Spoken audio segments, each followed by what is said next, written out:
Mathieu Lefebvre, bonjour. Bonjour. Et bienvenue.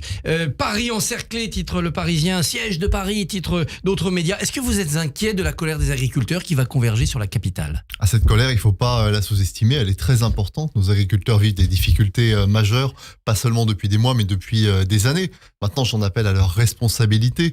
Je suis certain que ce que nous avons vu ces derniers jours, ces dernières semaines, démontre que nos agriculteurs ne sont pas prêts à la violence parce qu'ils n'ont pas envie de cela et ils sont tout chez eux regimbent contre la violence. Je crois qu'il faut répondre à cette colère. Le Premier ministre l'a fait avec clarté ces derniers jours, avec humilité aussi, parce que le Premier ministre a très bien indiqué que tout n'était pas résolu dans l'instant et qu'il fallait avoir un travail de plus long terme. C'est ce à quoi on va s'atteler dans les prochains jours. Les syndicats le reconnaissent d'ailleurs, il écoute ce Premier ministre. Il a donné beaucoup. Le gazole, il s'est engagé sur la simplification de beaucoup de normes. Que donner de plus ? Il y a des choses sur la transmission agricole qui peuvent être travaillées. Les entreprises passant d'une génération à l'autre. D'une génération à une autre, il y a aujourd'hui beaucoup d'agriculteurs qui ont des difficultés à transmettre leur patrimoine. C'est le cas pour les entreprises de taille intermédiaire, pour les petites entreprises. Il n'y a aucune raison que ce ne soit pas le cas pour nos agriculteurs. Et puis, il faut également que l'Union européenne puisse nous aider. On veut une Europe qui nous protège, pas une Europe qui nous embête. Et ça, c'est un travail qu'on aura à mener dans le cadre de la campagne des Européennes. La crise, elle est aussi en Allemagne, elle est aussi en Pologne, donc ça devrait être possible de discuter avec ses partenaires. Oui, mais force est de constater que ces dernières années, notre pays a peut-être parfois mis en avant des réglementations que d'autres pays ne s'appliquaient pas. Il n'y a aucune raison que ce soit le cas. On a une tendance en France, vous savez, à surtransposer, à anticiper la mise en œuvre de directives européennes. Je crois qu'on doit arrêter cela et faire en sorte que quand une décision est prise, elle s'applique à tous les pays européens et pas seulement à nous. Et à l'inverse, est-ce que dans un premier temps, le Parlement français peut revenir sur des surtranspositions et dire on baisse le niveau, on vous remet au niveau de vos concurrents ? Au niveau de nos concurrents, oui, mais pas en deçà, parce que l'Union européenne, c'est aussi un niveau de standard, d'exigence que nous voulons pour nos assiettes, pour les consommateurs. Donc, il faut faire très attention également à ne pas avoir une agriculture qui soit régressive. On ne doit pas avoir des dispositions qui soient surtransposées, mais on ne doit pas non plus être en deçà de nos concurrents. Est-ce qu'il faut engager un grand virage protectionniste au niveau européen, c'est-à-dire regarder le libre-échangisme avec beaucoup plus de critiques? Je ne crois pas, parce que vous savez, le Rassemblement national, par exemple, est contre toute forme de traité de libre-échange. Et nos agriculteurs, aujourd'hui, s'ils sont dans l'incapacité d'exporter, on sera aussi dans l'incapacité d'importer. Et dans le fond, le pire piège, c'est le repli nationaliste, le repli sur soi. En revanche, nous devons avoir les mêmes standards pour les produits importés que pour ceux que nous exigeons de nos agriculteurs. C'est la raison pour laquelle on a refusé le traité du Mercosur et on continuera à le refuser tant que les standards ne seront pas au niveau que nous souhaitons. Le discours de politique générale de Gabriel Attal sera prononcé demain à l'Assemblée. Vous serez dans l'hémicycle ? Oui, bien sûr. Qu'attendez-vous ? Qu'avez-vous envie d'entendre ? Moi, j'ai envie d'entendre la méthode Attal. Il y a une méthode incontestablement qui est une méthode de concertation. Il prend son temps pour faire des annonces, il rencontre les Français, il va à leur écoute et il fait des décisions extrêmement concrètes. Nous, on a besoin d'un chantier concret, législatif pour les prochains mois, pour continuer à réformer le pays. Et je crois que Gabriel Attal, il incarne la fin de l'immobilisme. Il n'y a pas d'immobilisme à la française avec Gabriel Attal et on continue de travailler avec lui au service des Français. Il y a eu au sein de la majorité un peu de dislocation au moment du débat sur la loi immigration. Il y a eu aussi quelques énervements au moment du remaniement. Est-ce que votre majorité a besoin d'un Premier ministre qui refasse l'union ? Le Premier ministre rassemble et il nous ressemble parce que nous sommes des parlementaires qui avons envie de bouger depuis 2017 avec Emmanuel Macron. Alors peut-être que parfois, oui, il y a des sensibilités qui s'expriment, mais néanmoins, nous sommes toutes et tous mus par une seule chose, l'avenir de la France. Et cet avenir, il passe par des réformes, et notamment des réformes économiques. Et j'espère que le Premier ministre les annoncera demain. Vous avez encore le temps et les moyens politiques à l'Assemblée de faire des réformes. Les LR sont très énervés après la loi immigration. Trouver des majorités de remplacement, ça deviendra impossible. Je ne crois pas. Moi, je pense qu'il y a toujours des parlementaires de bonne volonté pour continuer à œuvrer dans l'intérêt du pays. Sur une loi agricole, par exemple, il y aurait une majorité. Par exemple, sur une loi agricole, mais aussi sur la poursuite des réformes économiques, sur le logement, sur la question de l'assurance chômage. Si on veut aller au plein emploi, on n'ira pas tout seul et on n'ira pas sans déverrouiller les freins de l'économie française. On a commencé à le faire depuis 2017. Il faut aller encore beaucoup plus loin et je suis certain qu'il y aura des parlementaires de bonne volonté pour y parvenir. Alors vous étiez la semaine dernière en Israël. Vous avez accompagné le ministre de la Défense, Sébastien Lecornu. Qu'avez-vous vu ? Moi, j'ai vu d'abord, le premier objectif de ce déplacement, c'était la question des otages. On a vu les familles des otages français, les 3 familles des otages français. Elles désespèrent ? Elles ne désespèrent pas, mais plus le temps passe, force est de constater que leur douleur s'accroît. Mais néanmoins, le ministre est au contact permanent et mène, aux côtés du président de la République, une action extrêmement forte pour parvenir à leur libération. Et c'est la priorité de la diplomatie française. Avec une question subsidiaire, mais qui est néanmoins importante, qui est celle de l'acheminement de l'aide pour les otages, et notamment la question des médicaments. La France a été en première ligne et elle continuera à l'être. Et les deux autres objectifs de ce déplacement, c'était évidemment l'accroissement de l'aide humanitaire à Gaza, et puis surtout la désescalade au sud Liban pour éviter un embrasement de la région. Alors prenons ces sujets dans l'ordre. Sur les otages, est-ce qu'on a des retours? Est-ce qu'on sait que les médicaments sont arrivés? Est-ce qu'on sait à peu près s'ils sont bien traités? Ou est-ce que c'est l'opacité?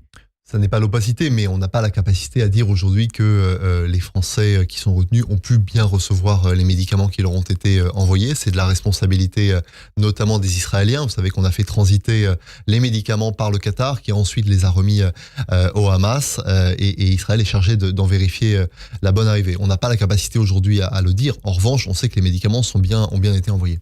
Sur le front nord, au nord d'Israël, le front avec le Liban, est-ce qu'on est à peu près sûr que le Hezbollah se contentera des frappes régulières, mais qui ne sont pas une offensive générale? Nous ne sommes sûrs de rien, mais ce que nous pouvons dire, c'est que personne n'a intérêt à l'escalade. Personne de Jérusalem à Beyrouth n'a intérêt à la guerre. Et aujourd'hui, le ministre des Armées propose une solution de désescalade extrêmement concrète en localisant des zones pour éviter des frappes et éviter par conséquent des ripostes israéliennes. En quoi ça consiste cette méthode? C'est de demander aux Libanais, au Hezbollah, de sanctuariser des zones? De demander de cesser des frappes sur certaines zones pour qu'en riposte, les frappes israéliennes puissent cesser. Est-ce qu'il y a un interlocuteur fiable au Liban pour la France?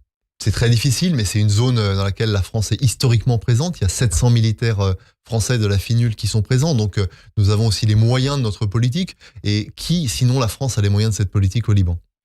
Vous parliez aussi de l'aide humanitaire acheminée vers Gaza. La polémique a enflé sur l'UNRWA, UNRWA, une instance de l'ONU. Des employés auraient participé au 7 octobre. Certains auraient peut-être même gardé des otages. Les financements sont suspendus par de nombreux pays, dont la France, après hésitation. C'est justifié? Il était temps.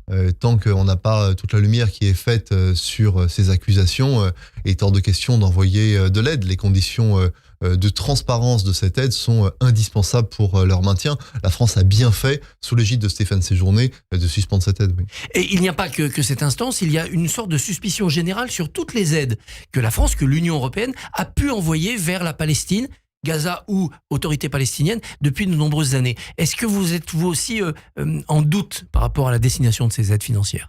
La question de la traçabilité des aides est majeure, et notamment les aides de l'Union européenne.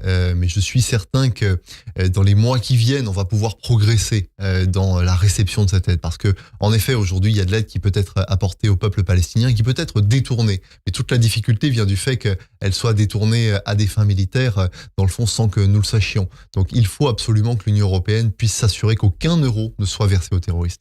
Est-ce qu'au sein de l'Union européenne, au sein de la Commission, dans les instances, il n'y a pas des gens qui mettent en œuvre une diplomatie européenne pro-Hamas, pro-islamisme?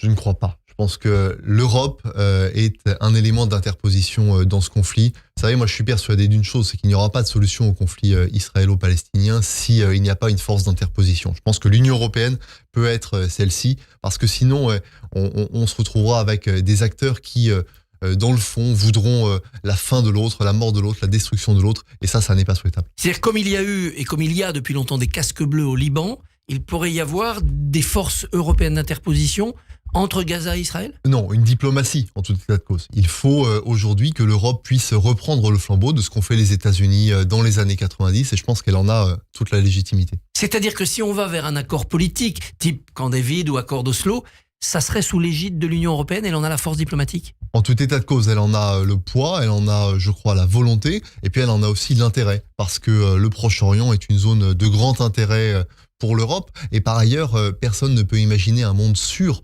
sans un Proche-Orient sûr. Des négociations se sont tenues hier à Paris en vue d'un cessez-le-feu avec l'Égypte, le Qatar, Israël. Ça se passe en France. Vous pensez que c'est une vraie piste, ou on est en train simplement, de chaque côté, de gagner du temps? Je crois que c'est une vraie piste et c'est une nécessité absolue. On parlait de la question des otages. Il faut être très clair, il n'y aura pas de libération d'otages tant qu'il y aura une poursuite des opérations militaires. C'est la raison pour laquelle il faut impérativement aller vers une nouvelle trêve et une trêve de long terme. Et la France a son mot à dire dans ces négociations parce que la France, sous l'égide du président de la République, est l'un des seuls pays capables de parler à l'ensemble des interlocuteurs de la région, y compris les moins recommandables. Cette trêve, est-ce qu'elle n'interviendra pas seulement quand Khan Younes aura été sécurisé, quand les éléments les plus durs du Hamas auront été neutralisés? Il y a déjà eu des trêves qui ont permis la libération des otages, donc je crois qu'on ne doit pas confondre la poursuite des opérations militaires et la nécessité d'avoir des trêves qui permettent la libération des otages, qui sont aujourd'hui une des conditions sine qua non pour l'arrêt du conflit. En France, des actions en justice ont été engagées pour apologie du terrorisme contre la France insoumise, contre le NPA. Il y avait déjà une action de Gérald Darmanin, le ministre de l'Intérieur. Là, c'est la jeunesse française juive qui a déposé des plaintes. Vous souhaitez que ça aille au bout et qu'il y ait des condamnations ou des procès au moins pour ces politiques qui n'ont pas voulu qualifier le Hamas de terroriste? Oui, bien sûr, c'est absolument indispensable, mais vous savez, malheureusement, dans leur antisémitisme, ils sont souvent trop malins, c'est-à-dire qu'ils n'emploient pas les mots qui seraient de nature à les condamner.